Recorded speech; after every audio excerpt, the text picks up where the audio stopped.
Hey everybody, Brian and Dusty back here. We're chasing the pack. We got a special guest on this episode. We have the boys champion of the 14th annual Spikes and Spurs Classic, Eli Sharf, joining us from St. John's, Florida. He runs at Creekside, but that is in St. John's, which is near Jacksonville, evidently.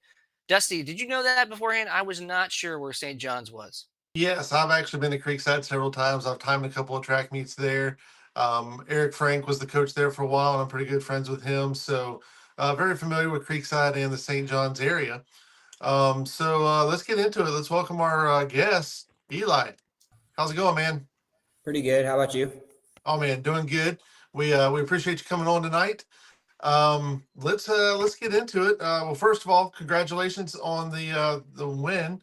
Um, But how does it feel, or how did you feel about the race on Saturday? It was a little muddy because it was raining the night before. So, um, tell us a little bit about it. Like, was it your personal best time, or probably not because of all the mud? Yeah, by no means it was my personal best. I mean, it's always great to win. My first cross country win of high school. So great Awesome. feeling there. But yeah, mud was definitely a challenge. Uh, Main thing is just trying to keep your feet dry. I mean, the start with it had took there was a massive mud puddle that took over half the start, so it was just crashing. We got lucky on our side, so I just got out, um, stayed up front, and just stayed my pace, believed in my training. But other than that, it was a pretty good race. Yeah, I mean, you had a commanding lead for most of the race. So, if anybody wants to go watch that drone video, we have that on the Run Florida YouTube channel. And man, he was way out there. I was having to like look back and forth with the drone trying to catch back up to you. Yeah, I was wondering where that drone was from. Yep, that was me trying not to crash it. I've already went through like three of them. So, but yeah, that was me. Um, yeah, Yeah, it was not the government spying on you, Eli. Don't worry. They weren't trying to track how fast you were. So no worries there. But I know some viewers at home had some questions. They wanted to know about your hustle, your past, kind of where you got into running from. And so my understanding from a reliable source is that you are the jack of all trades in soccer. You play a little bit of mid, but apparently your coach wants to use you as like the enforcer. So how in the world did you get into cross country? Did you run in elementary school or middle school, or did you just start recently? Well, that's the funny thing. In back where I'm from, I moved here from Destin a week before freshman year, so 3 years ago now. Nice. And um, whenever I had first heard of cross country, I didn't know what it was. I thought it was genuinely running across the country. I did too. Yep. same here. Yep. So, but whenever I was explained it, I was like, you know what? It could be good conditioning for soccer.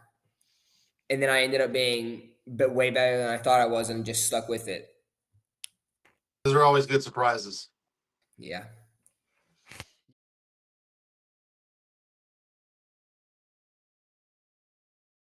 One heck of a nice shirt there, Dusty. I got to get me one of those. How do I get one? Well, one, you can get it there at the site, and also if we have any left over, you can order them on our website, runflorida.com, and just click on the merch link, and you will find Run Florida shirts. We have some leftover shirts from the Spikes and Spurs Classic, so if you didn't get one, you can get one there. But yeah, so enough about that. Back to Eli. If you don't mind sharing, like, what goals do you have set for yourself this year? For myself, I'm looking to run like hopefully sub 15:15. I had a PB of 15:47 last year. Looking to improve on that. And then hopefully senior year, so next year, I can break into the 14s. That would be nice. But we just gotta play it by day and hopefully just pray for staying healthy. Yeah, I mean, definitely. If you're going to try and go sub 15, man, that's crucial. Speaking of what's crucial, when you're fueling yourself before these meets and before practices, and you're getting all your energy, I understand again from another reliable source. I won't name an anonymous source that you like lasagna. Lasagna is your go-to. Do you have a preferred meal outside of that? What do you like to eat before a meet? Before meets, usually we have our team has a pasta dinner, so there will be any type of pasta from spaghetti to penne, just a bunch of different. Some whenever we've hosted it, we've had a lasagna once, but and it just garlic bread, fruit, cup of cookies. You're in there, Okay. Oh, All right. and Nothing. then just plate and a half pasta. All right. Cool. Cool. Well, before we go, you got anybody you want to give a shout out to? Some teammates, some coaches?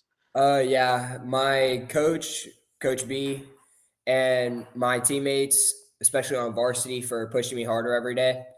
Whenever I'm not feeling good, they remind me of our goals this season to win state because this our year. This could be our year. But so they're always helping me, pushing me harder. And I feel like I do the same for them. So love to give a shout out to them and obviously my parents. Okay. Awesome. Well, thanks, man, for coming on the show. Good luck the rest of your season. From a reliable source, I hear that you'll be at the horse park in 2 weeks. Yep, I will. That's true. All right. Well, I'll see you there. So I look forward to seeing you. We got a lot of good competition there. Yeah, So maybe you can look forward to battle it it. out with some of the best in the state. Hopefully, of All right, man. Well, have a good night. And thanks for coming on the show. course. Bye. take it easy, See buddy. ya. All right. Well, awesome kid. Bright future, I think. I think he's going to do good things. Yeah, So I have just one concern. There's a lot of leaks coming out of St. John. We have a lot of sources talking about this team for some reason, so they need to button this that is down. true. This Button is that true. down. And if they watched last week's episode, they would see the predictions of the girls maybe potentially winning that state championship. There you go. There you go. Um, well, speaking of, let's go over the highlights from this week. So I was at the Spikes and Spurs Classic, and Haggerty boys beat 21 other teams, and Creekside girls, who we were just talking about, they won with a score of 26 points. Wow. Yes, there were 17 other girls teams there. Next closest team was 113 points. So Creekside girls off to a good start. Haggerty boys off to a good start. Yeah, that's a shellacking. Let me tell you something. That was. Where were you? You were at somewhere this weekend, weren't you? Yeah, I was actually in the Raging Storm. I was at the Raging Storm XC Challenge, but it was raining so hard you could mistake it for just being in the storm itself. But the real storm was the Steinbrenner girls who came out with just 78 points, winning by 28 points over the second place team, which was quite an impressive feat because it was a slow course. So you didn't know exactly how it was going to go. And then the George Jenkins boys just edged out Jesuit boys. Some really impressive individual races, though. Natalie Gianna Zelaya went sub 19, which again was a very slow course, and then the winner in the boys' race went 16:20 solo, pretty much. So tough Okay. race. Okay. So on a rating scale, what would you rate that course? It wasn't hilly; it was just slow. It was just the tall grass. It was like Jurassic Park 3, right? You had the tall Okay. grass. Raptors might jump out. I actually fell in a pothole at one point. Um, So but one I'd to say 10. I give it like a 7.5 out of 10. A seven. It wasn't. Okay. It was tough. Not the hardest thing ever, but tough. Okay. All right. Good deal. All right. Well, moving on. Dueling Summits was also this weekend. Fort Walton Beach took the win for the girls over Swanee, and there was 10 teams competing in that. And then the Fort Walton Beach boys also won with 37 points. There was 15 teams in the boys. So Dueling Summits, doing good. Fort Walton Beach, strong showing for the boys and the girls starting the year out. Yeah, I mean, there's been some really good teams and individuals so far. I mean, it's the first weekend of the season. At the Lehigh Lightning invite, Angel Cruz went 15:45, I believe, and cruised to victory, pun intended. And Right. his teammate was second, so that was actually a very impressive showing for such an early season meet, especially running by himself. His teammate was 16:15, so talking a 35-second difference or so. Um, so the Cape Coral boys won, and they did so pretty handily. And then on the girls' side, the Aubrey Rogers girls came out first out of 13 teams and ran pretty impressive. I'm not going to lie to you. I didn't know that that was a school. I had to look them up. So, I you thought that know, was the girl that won. I thought you just typed in the wrong name, to be honest with you. But mm, yeah, mm, Aubrey Rogers, school. yeah, coming out swinging out of the gate. I don't know if Yeah. I'm going to have to look into it. I don't know if it's a new school or not, but pretty impressive first one of the season for them. Yep, So sure is. And then on top of that, not too far from there, in Lakeland, we had the Jim Ryan Invite at Holloway Park, which I do think personally is probably one of the harder courses in the state. agree. And some people trudge through it, but man, the Geneva boys are just they're a unit. I don't know, man. They're loaded from top to bottom. They're going to be a team to reckon with. They looked great, especially up front, but all throughout they were solid. And then the Tavares girls also ran really well. 23 teams, they were first. And they had a strong pack, which I thought was impressive. And then middle school wise, you had the Wind Runners, first out of 16 teams. They run with the wind, Yes, bullseye, like at the wind to their back. yeah, like the horse from Toy Story 2. And then the girls' side, it was the Red Sea Running. I guess they must have parted it to win, evidently, but they were first out of 11 teams, so another impressive showing for the club teams. But yeah, I mean, just an all around great event. It always is. Holloway Park's top notch. So Well, and the Red Sea Running is a like a feeder school to Tavares. So oh wow, well that makes yeah, sense then, doesn't it? Wow, yeah, yeah. there you go.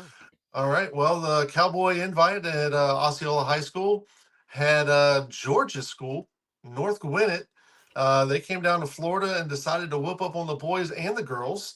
There was 20 boys teams and 16 girls team, and they won both. Wow. So congratulations to the Georgia teams that come down here. We appreciate them coming down here. I know they appreciate when the Florida teams go up there. So you know, good for them. Glad that they came down. Hopefully they got what they wanted to out of it and went home with the trophy. I hope so. You come all the way to Osceola, it better be worth it for sure.